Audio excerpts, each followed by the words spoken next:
O documentário Terra Sem Pecado traz à luz um tema pouco debatido em nossa sociedade: a vida dos jovens indígenas LGBTQIA+. A junção dessas duas minorias traz um desafio ainda mais complexo: garantir direitos e cidadania para milhares de pessoas espalhadas pelas mais de 300 etnias indígenas brasileiras. Para saber mais sobre o filme e o debate que ele propõe, eu converso agora com o diretor de Terra Sem Pecado, Marcelo Costa. Marcelo, muito obrigado por participar aqui do Cidadania, por vir aos nossos estúdios. E eu não tenho como começar esse programa de outra maneira. Como foi que surgiu a ideia de fazer esse documentário? Porque esse tema não é um tema que é recorrente no nosso país, não. Obrigado, Hermes, mais uma vez aqui por estar com vocês aqui na TV Senado. Esse tema, ele surge de um dado histórico no qual eu tive acesso quando eu estava concluindo meu curso de jornalismo.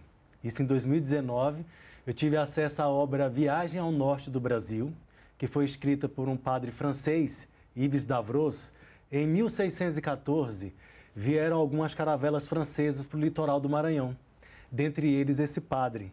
E você sabe que a gente tem 500 anos de história escrita pelos colonizadores e desses 500 anos, 300 anos são contados, as histórias são contadas pelos padres, né? Então ele escreveu esse livro, onde ele aponta que ao chegar no litoral do Maranhão, ele encontrou entre os Tupinambá, que era o povo indígena que vivia naquela região naquela época, um comportamento que ele condenava, né, como sacerdote de uma igreja cristã católica. Qual era a liberdade sexual? Como era possível um homem deitar-se com uma mulher e também poder, em seguida, deitar-se com outro homem? E como era possível uma mulher também ter essa liberdade? Mulheres de cabelo curto, mulheres que aparentavam comportamentos mais masculinizados, segundo a leitura dele, né? Então, ele ficou muito intrigado com aquilo, e mais do que intrigado, ele mandou que pegasse um tibira. Tibira, na língua tupinambá, significa homossexual. Então, ele mandou amarrar tibira na boca do canhão, apontou esse canhão para a Baía do Maranhão e ateou fogo no canhão, partindo o corpo de tibira ao meio. Primeiro crime de homofobia da história do Brasil. Esse é o primeiro crime de LGBTfobia que nós temos notícia no Brasil. Foi cometido contra um indígena no litoral do Maranhão, a mando de um padre católico. E você trouxe aí elementos que já fazem com que a gente pare para pensar um pouquinho, né? A religião católica, ela acabou se imiscuindo, a impressão que a gente tem, dentro das muitas etnias indígenas brasileiras, né, no decorrer desse tempo de colonização.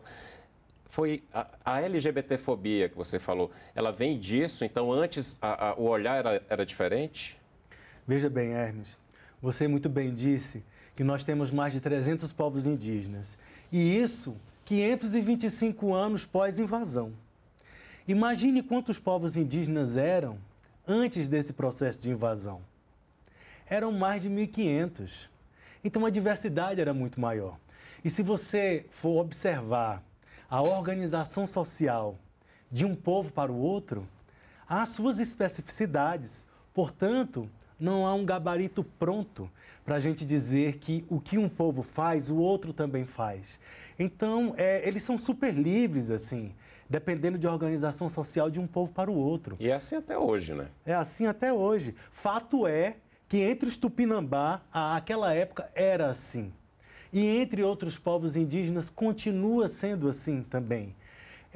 O que é importante notar é que dentro de uma comunidade indígena, as pessoas não se atêm especificamente à sexualização dos corpos, né? A gente não está preocupado em sexualizar o corpo do outro, mas em saber como é que aquela pessoa, aquele indivíduo vai contribuir para a manutenção daquela comunidade. Ele vai caçar, ele vai trançar, vai cuidar das crianças, vai cozinhar, vai pescar, vai pintar. O coletivo é mais importante que o individual. Exatamente. E a sexualidade também é vivida da mesma forma coletivamente. Aí vamos voltar então. Você viu essa história, esse relato desse padre francês e teve o insight. Quero fazer um documentário sobre isso. Eu não pensei mais em outra coisa depois que eu tive acesso a esse dado histórico. Então quer dizer que a homofobia veio junto com as caravelas? Então quer dizer que essa violência toda que a comunidade LGBTQIA+, que o Brasil é um dos campeões de violência contra essa comunidade, então quer dizer que tudo isso veio junto com as caravelas? E hoje o que a gente vê é dentro dos territórios, muitos dos parentes indígenas que estão alienados pelo processo de colonização e que não entendem pelos processos pelos quais passaram e acabam reproduzindo esses preconceitos dentro da comunidade por tantos motivos, como, por exemplo, a entrada de igrejas e de religiões dentro dos territórios indígenas, que hoje faz com que essa diversidade sofra violência dentro dos nossos territórios. Isso, você mostra no documentário, né? Eu vou até aproveitar para... Vamos botar aqui umas imagens do documentário enquanto a gente conversa. Vai me falando um pouquinho, porque você entrevistou jovens indígenas e uma antropóloga. Conta um pouquinho como foi esse processo, Marcelo. Foi muito difícil, porque primeiro era um tabu. Em 2019, quando nós fizemos o documentário, falar sobre o tema. Um tabu para o movimento indígena. Lançar luz sobre essa questão. Porque, como eu disse a você, muitos dos parentes indígenas passaram a crer que essa era uma doença de branco, que esse comportamento não faz parte das tradições indígenas, que não existe indígena LGBTQIAPN+. Então, era um tabu por conta disso e eu já sabia da resistência que nós íamos enfrentar dentro do próprio movimento indígena. Então, a gente não estava nem avaliando a dimensão que isso fosse tomar fora do movimento indígena, mas principalmente dentro do movimento indígena. Até porque cada um desses depoentes, né, trouxeram para a tela a sua vida, compartilhando as suas vivências, as suas dores, né, os seus dissabores. E só para ficar claro, eu vi o documentário, e esse documentário, pessoal, está no YouTube, você pode ver na íntegra, tá? Se puder botar aí depois o endereço certinho para quem está em casa. São jovens indígenas, cada um com uma vivência totalmente diferente, porque eles são de etnias diferentes. É isso que você falou, cada etnia tem uma realidade, umas aceitam de um jeito, outras repelem de outra maneira, tem umas que estão muito colonizadas pela religião cristã, não é isso? Exatamente.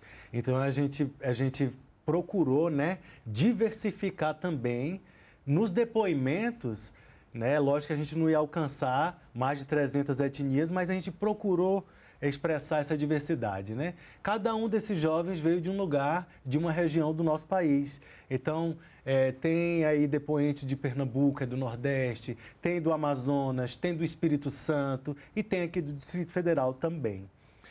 Então, é sobre isso. E eles também, a gente falava muito sobre isso nas conversas de corredor. A gente conversava sobre muito isso nas barracas dos acampamentos indígenas. Na universidade, a gente falava muito sobre isso também. Nas aldeias também.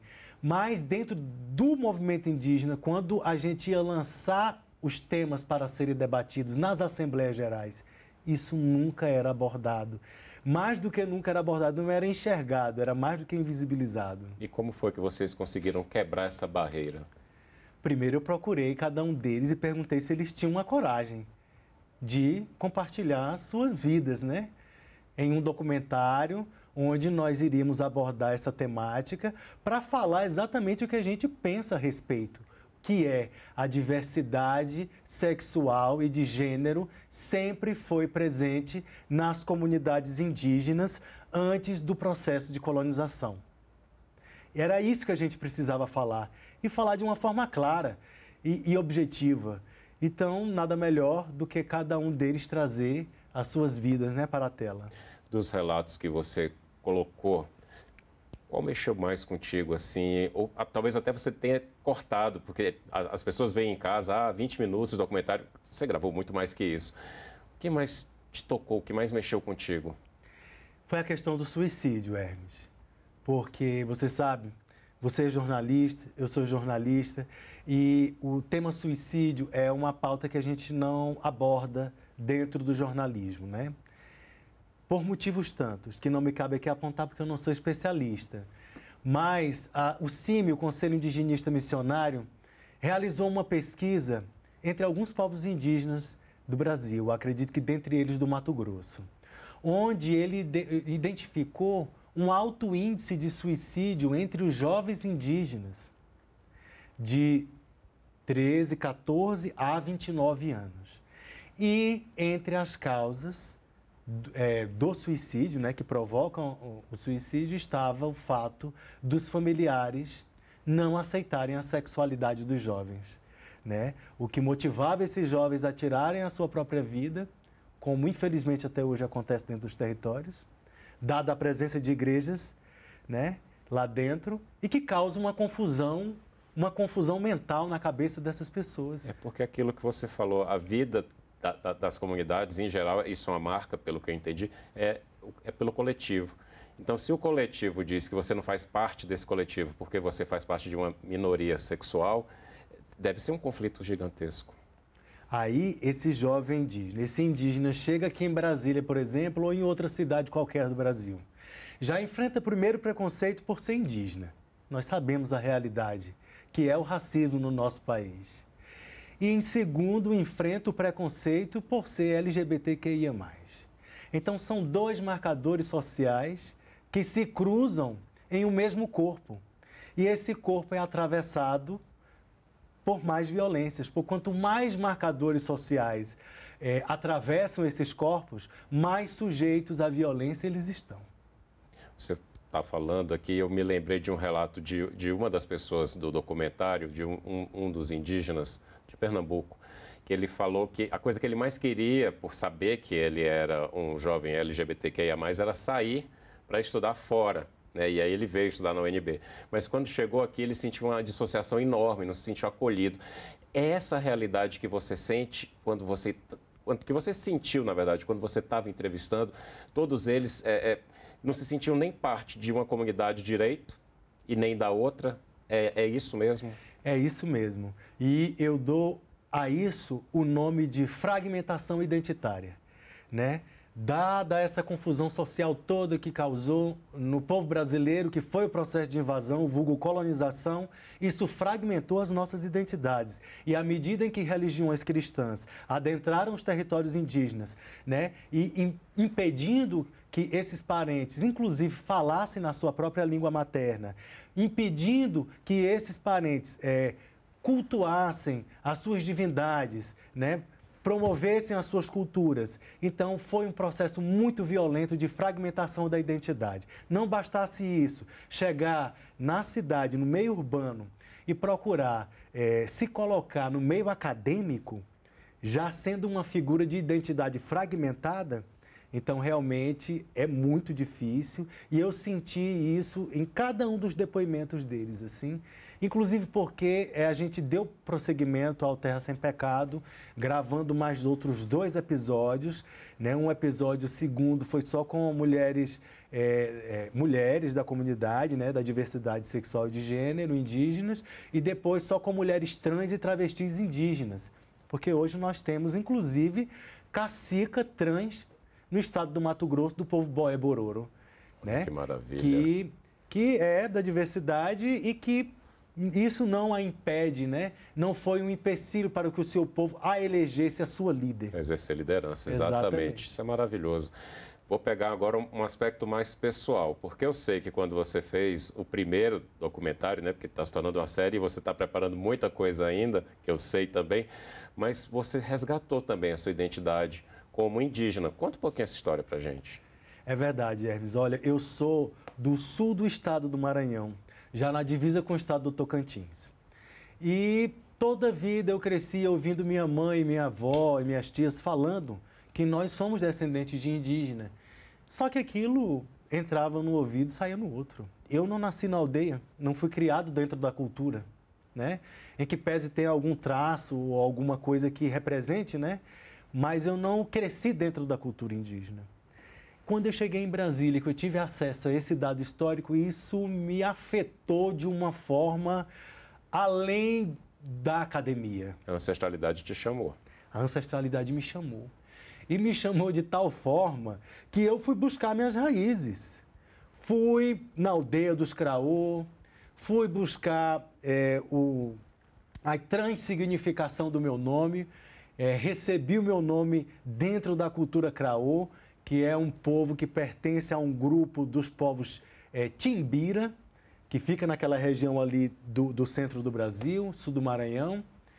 E fui lá, conheci as pessoas, andei em algumas aldeias e hoje eu faço o papel de interlocutor tanto da cidade para a aldeia, quanto do que acontece dentro da aldeia para a cidade.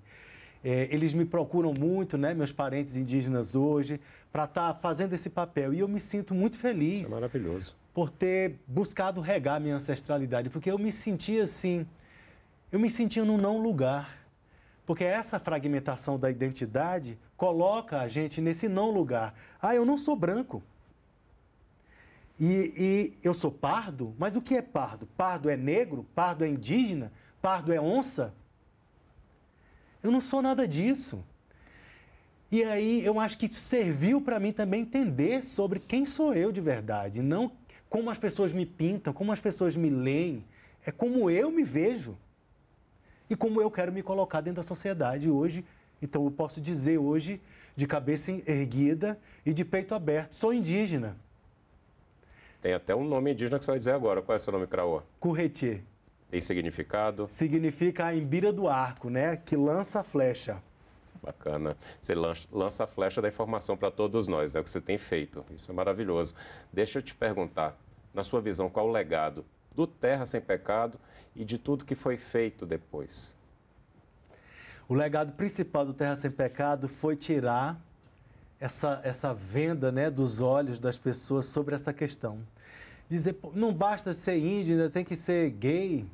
Tem esses comentários pejorativos, preconceituosos, carregados de violência, em dizer que entre as comunidades indígenas, pessoas que pertencem à diversidade são tidos como potenciais sacerdotes poderosos, potenciais sacerdotisas poderosas. Dizer que essas pessoas... Nos Estados Unidos, nós temos alguns indígenas lá que consideram essas pessoas two spirits. Exatamente, no Canadá também. Isso. No Canadá. Entre os maia, né, as mulheres trans eram consideradas sagradas. Entre os hindus, na Índia, as mulheres trans, quando visitam a casa dos hindus, é motivo de graça e de bênção. Então, é essa a leitura que o Terra Sem Pecado traz, de dizer que nós temos um lugar de poder, um lugar de poder ancestral, em exercer a nossa diversidade dentro da nossa cultura. E que mensagem linda de inclusão, né? A gente precisa de mais. Em vez da gente usar as diferenças para separar, para fragmentar, para usar um termo que você usou bastante, a gente reunificar. Exatamente. É engraçado também falar da cultura LGBTQIA+, LGBTQIAPN+, dizer que é muito importante a luta da comunidade LGBTQIA+, na garantia dos direitos, né? Para que a gente consiga cada vez mais espaços e voz nos espaços de decisão. Vou pegar esse gancho. Há acolhimento para as pessoas indígenas LGBTQIAPN+, dentro da comunidade como ela é hoje? Você percebe isso? É aí que está, porque eu acredito que a comunidade LGBTQIA+, ainda não dimensionou ainda o que é a diversidade sexual de gênero entre os indígenas, que para a gente é ancestral e sagrada. E a cultura LGBTQIA+, por ser um movimento político de resistência, a exemplo de Stonewall, em 1969, quando a polícia dos Estados Unidos saía à rua praticando violência, né? Extorquindo, né? Eles entravam para extorquir, as pessoas estavam nos bares, porque era considerado até crime na época, e aí teve um momento que foi uma travesti até, ela se revoltou e jogou a primeira pedra ali, e houve uma reação e nasceu o movimento LGBT ali, naquele instante, em Nova York. E isso serviu de modelo para tantos outros países, não deixa de ser para o Brasil também. Sim. Né? Mas o que eu quero dizer é que, para além de Stonewall, nós temos Tibira, Sim. que foi o primeiro indígena. Antes, né? Isso faz parte do livro Devassos do Paraíso, Devassos no Paraíso, do João Silvério Trevisan. Inclusive, João Silvério Trevisan serviu de base para a minha bibliografia de pesquisa. Luiz Fernandes, Darcy Ribeiro, Memórias de Darcy Ribeiro, não é verdade? Você fez uma pesquisa extensa para poder fazer esse documentário. Exatamente. E hoje dizer que a gente precisa conversar mais com o movimento LGBTQIA+, a gente precisa de diálogo para entender, porque o que nós indígenas da diversidade entendemos é que esse nosso movimento é ancestral, veio muito antes de nós, portanto é maior do que nós.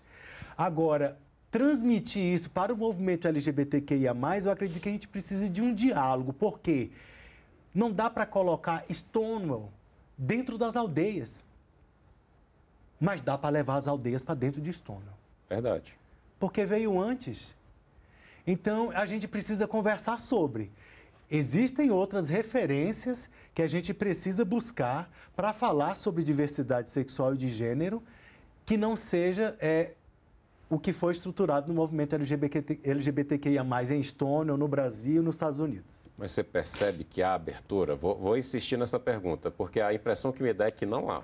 Eu acho que não há abertura, não como nós gostaríamos que tivesse. Porque, como eu já disse, né, ainda não houve o dimensionamento dentro do movimento LGBTQIA+, para o que significa Tibira, para o que significa a diversidade sexual e de gênero indígena. Olha, eu acho que já tem tema para um próximo documentário, hein? Aliás, vou até perguntar, já está trabalhando no próximo? Já estamos trabalhando no próximo e agora eu estou fazendo um sobre ancestralidade e vai ser meu primeiro longa. Estou aí tentando fazer um doc-fic, vamos ver como vai ser, mas eu estou muito empolgado já. Já começou a gravar, já encontrou pessoas, porque você vai muito no olhar humano, né? Uma coisa que a gente percebe quando vê o seu trabalho como documentarista, como cineasta, é que você vai no olhar do seu entrevistado e você extrai dele o que ele tem de mais humano. Vai ter essa pegada também, como Terra Sem Pecado? Vai ter essa pegada, mas agora a gente vai falar sobre territórios ancestrais. Porque dos mais de 300 povos indígenas que existem só no Brasil, hoje, quais são desses povos que estão dentro do seu território ancestral? A maioria teve que migrar forçadamente. O meu estado, eu sou piauiense, né? Sou vizinho seu de nascimento, você é do Maranhão. Quando eu saí de lá, a gente não tinha mais povos indígenas. Acredito que a situação mudou com o passar do tempo, né? Porque a luta indígena tem ganhado força pouco a pouco, mas a gente não tinha mais no Piauí, e isso me impressionava. Porque a ancestralidade do piauiense, a nossa mistura racial é muito forte indígena. Como é que você não tem território indígena ali? Porque em alguns territórios, infelizmente, eles massacraram as comunidades indígenas, o que leva, infelizmente, a muitas pessoas crerem que ali não tinha indígenas ou que não tem, como é o caso de Goiás. Né? Goiás é o nome de um povo indígena. Quem é o povo indígena que tem no estado de Goiás? Não tem território indígena no estado de Goiás. Em São Paulo, são poucos os territórios indígenas. Minas Gerais, por onde passaram o movimento dos bandeirantes, eles passaram massacrando, né? Então, São Paulo, Rio de Janeiro, Espírito Santo, Minas Gerais, Goiás, são os estados onde mais houve essa violência, foi mais arraigada. Não que tenha sido mais do que nos outros estados, mas eu acho que eles dizimaram mais, mesmo assim. Esse é o legado, então, que o próximo documentário vai deixar, provavelmente, trazer isso para o debate, essa rediscussão.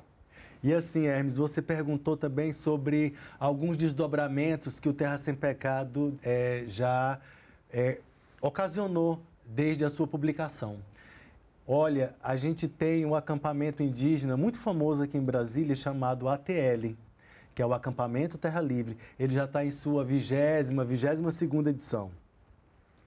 E de 2020 para cá, 2021 para cá, a partir de Terra Sem Pecado, e eu digo isso porque é verdade, é que passou-se a debater a temática da diversidade na plenária do acampamento, que até então era tabu e continuava sendo tabu. Então hoje nós temos a tenda específica para tratar das questões da diversidade dentro do acampamento. Isso é fantástico. Hoje nós temos coletivos indígenas, o coletivo Tibira, por exemplo, que lida com essa questão, e coletivos da diversidade sexual indígenas espalhados pelo Brasil inteiro. Então, eu acho que esses são desdobramentos muito importantes a partir do documentário e na vida de cada um dos depoentes, né, que trouxe, compartilhou a sua vida para todo mundo.